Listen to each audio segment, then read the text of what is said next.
Então, a próxima pergunta falou assim, sinto que na nossa época não nos preocupávamos tanto com as coisas como eles se preocupam hoje, como os jovens se preocupam hoje. Posso abrir aqui esse assunto? Eu acredito que tem uma coisa que a globalização criou, é a informação instantânea. Na minha época, que já estou com 40 e poucos anos, a gente tinha informação do Jornal Nacional e não era tão instantânea e não vinha diretamente. Hoje em dia, o seu celular está te avisando o tempo todo de tudo de bom, mas também de tudo de ruim que está acontecendo. Então, nós temos toda uma sobrecarga, uma quantidade gigantesca de informação, que para uma pessoa ansiosa pode gerar uma ansiedade gigantesca, porque você sabe todas as calamidades, todos os assaltos, todos os furacões, todos os terremotos, todas as guerras, todas as crises que estão acontecendo no mundo inteiro. E isso causa uma angústia muito grande, uma ansiedade muito grande, que antigamente realmente não existia, porque a gente tinha a informação muito selecionada. Tinha uma hora de jornal nacional, eles vão selecionar algumas coisas que eles vão falar naquele dia, e é só isso, acabou. Não tem mais onde procurar informação. Ou no jornal em papel. Então, a quantidade de informação, ela é maravilhosa, no sentido que você pode estudar sobre qualquer coisa, você pode aprender sobre tudo na internet, mas ela também gera ansiedade. Se a gente continuar buscando informações que geram ansiedade, essa informação vai te sobrecarregar e vai te enlouquecer. Então, realmente, hoje em dia as crianças podem ter um nível de estresse altíssimo, mesmo estando dentro de casa, porque elas têm acesso a toda essa informação e elas ainda não têm as ferramentas para filtrar o que é o mais importante, o que é o relevante para ela naquele momento e o que não é. É impressionante a gente pensar, né, como... Não sei se já aconteceu isso na casa de vocês, mas uma vez quando a minha filha não tem tanto contato com TV aberta quanto eu tinha. É muito mais streaming, YouTube e outras coisas. Quando ela era menor, uma vez a gente estava assistindo TV e ela falou, como é que pula essa propaganda, pai? Né? Porque foi uma coisa que não fazia parte da nossa vida. Então, como uma coisa que nós não nos preocupávamos, eles se preocupam. Quando eu estava na faculdade, lá com meus 17, 18 anos, não era tão grande essa urgência, mas eu lembro que eu comecei a sentir isso naquela época, que uma vez eu mandei um trabalho para minha amiga, anexei, coloquei, mandei no e-mail, cliquei em enviar, falei, já chegou? Ela ainda não. Eu falei, como assim? 2 segundos ainda não chegou? E as nossas crianças estão dessa forma já há algum tempo. Então, temos que ajudá-las a entender que existe um tempo para cada coisa. Por mais que não pareça, por mais que pareça que tudo é imediato, existe um tempo para cada coisa e elas têm que aprender a conseguir, né? Na verdade tem que ser ensinado. Ninguém aprende sozinho a esperar, né? A gente aprende a não esperar, igual como é que pula a propaganda. Isso já tem sido um problema muito grande, né? Porque comercial agora é uma coisa muito difícil. Ninguém quer assistir nenhum segundo de comercial, né? Então as empresas não estão conseguindo mais anunciar, porque ninguém quer ver comercial nenhum, quer só ver a programação que eu escolhi. E a gente ficava assistindo 3, 4 programas para chegar àquele que a gente queria ver na televisão aberta quando era criança. As nossas crianças não, elas vão ligar e clicar diretamente no desenho que ela quer ver naquele segundo. Então, essa velocidade cria ansiedade. E a gente tem que controlar o tempo de tela da criança, principalmente os pequenininhos, que até 2 anos é 0 tempo de tela, na verdade. Não tem que ter tempo de tela, né? Eles têm que ter tempo para explorar objetos reais. Uma coisa impressionante que a gente vê, tem uma outra aqui que inclusive se liga com essa, que em meio a tanta tecnologia, às vezes sim, a tecnologia é boa para eles até certo ponto. Quando nós temos um bebê de 6 meses aqui em casa, né?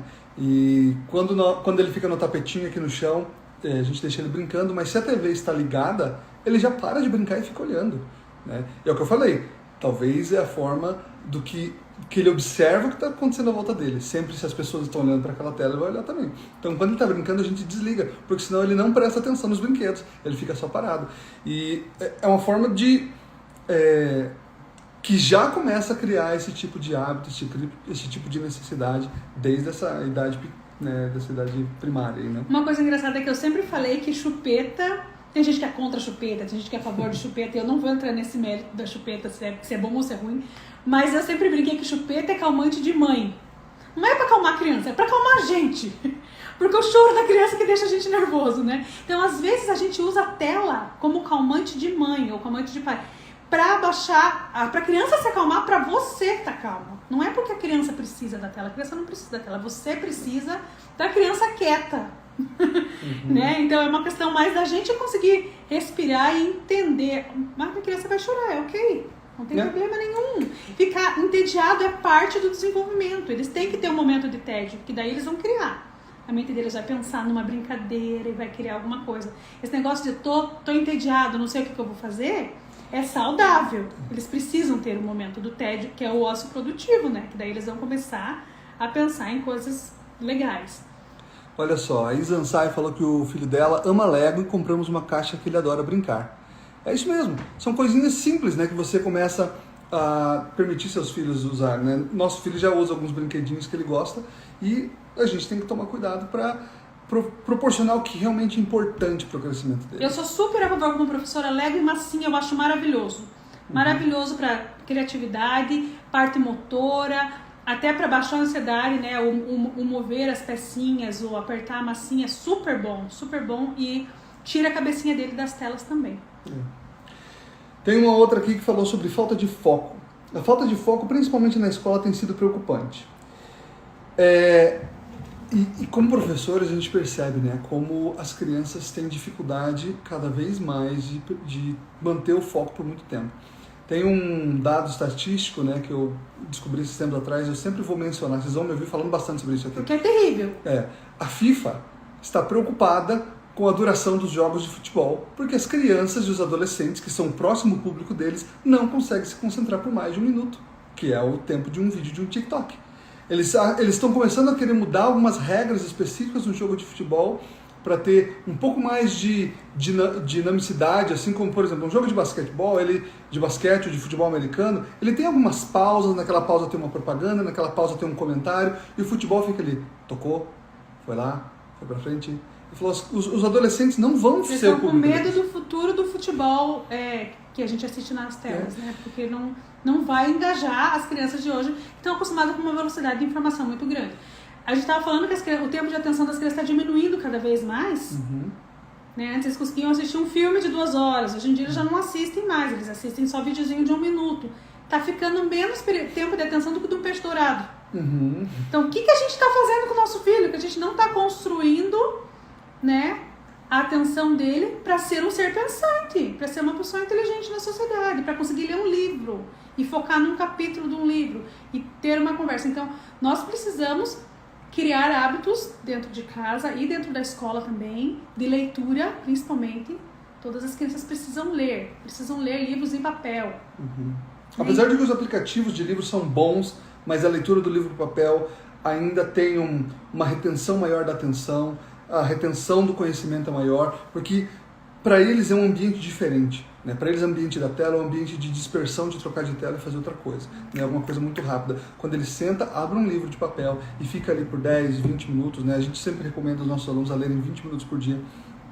Eles conseguem reter muito mais. Teve uma época, inclusive, quando a Luísa estava com 7 anos mais ou menos, que ela estava começando a diminuir o tempo de atenção dela. Por quê? Porque ela estava assistindo a maior parte das coisas... A gente começa a liberar mais, né, as telas quando está na idade escolar. A maior parte das coisas que ela assistia eram vídeos no YouTube das meninas que tem canais no YouTube. Eram vídeos de 5, 10 minutos e era isso, passava pro próximo, vídeo passava pro próximo. Slime, E eu falei assim, por 1 mês você não vai assistir nenhum desse tipo de vídeo. Você vai assistir uma série que tem 30 minutos de duração. Toda semana eu tive que colocar na rotina dela um filme de 1h30, 2 horas, para que ela começasse a ter um pensamento crítico mais desenvolvido e sequencial. Porque ela estava começando a ter ideias muito simples, muito rasas. Parava ali no primeiro... O que é um vídeo de 10 minutos? Tem somente uma ideia, né?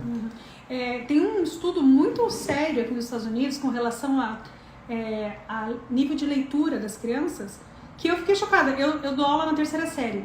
Eles calculam a quantidade de presídios que serão construídos. Isso é assustador, na verdade. Tem uma porcentagem para calcular a quantidade de presídios que é construído pela quantidade de crianças que está abaixo do nível de leitura na 3ª série. Não formou leitores, não vai formar seres pensantes, vai formar pessoas que vão se marginalizar na vida futura e que vão acabar presos. Então, nesse nível a gravidade. Então, coloca um peso enorme em cima nas minhas costas como professora da 3ª série, mas também de todas as famílias, que a gente tem uma obrigação sim de ensinar nossos filhos a ler, a gostar de ler, a entender que a leitura é importante, quando eles ainda são pequenininhos. E ter aquela memória da minha mãe lendo pra mim, do meu pai lendo pra mim, da gente lendo junto, da gente sentado na mesa lendo alguma coisa. né? Formando uma memória. Isso é super importante e tá ficando esquecido, né? Agora a gente põe um audiobook, escuta o audiobook em vez de ler, a gente vai dando aqueles jeitinhos, né? Que é uma mão na roda, porque daí você pode ouvir o audiobook lavando a louça, ouvir o audiobook botando a roupa na máquina, né? Ou dirigindo, voltando do trabalho. É o que eu faço. Mas perde-se também aquela coisa de fazer uma coisa de cada vez, que dá aquela sensação de satisfação. Daí a pessoa não tem aquela sensação de satisfação, porque ela terminou o áudio, mas ela não terminou a louça. Ou ela terminou a louça, mas não terminou o áudio. E o corpo não manda a enzima da satisfação de um trabalho terminado. Então, uma coisa muito séria, quando você está multitasking, quando você está fazendo várias coisas ao mesmo tempo, você está privando o seu corpo de receber as enzimas de ter completado uma tarefa. Porque você não completa todas ao mesmo tempo. Então, você perde aquela enzima de completei uma tarefa, que é super importante para te dar felicidade. Então, se você faz uma coisa, eu vou só lavar a louça, não vou ouvir música, eu não vou ouvir áudio, eu vou lavar a louça. Quando você termina e limpa a pia, você tem a enzima no teu corpo de terminei. Aquela sensação de eu conseguir. Que é a mesma sensação de quando você termina de esticar a tua cama, de quando você termina de ler um livro, de quando você sai do teu banho. Então, que é super importante, que o corpo tem que estar recebendo o tempo todo. Quando você está fazendo 2 ou 3 coisas ao mesmo tempo, você perde essa sensação. E as crianças também. Elas têm que aprender a fazer uma coisa e terminar, porque daí ela vai sentir o prazer de terminar uma ação. E daí faz uma outra coisa e termina.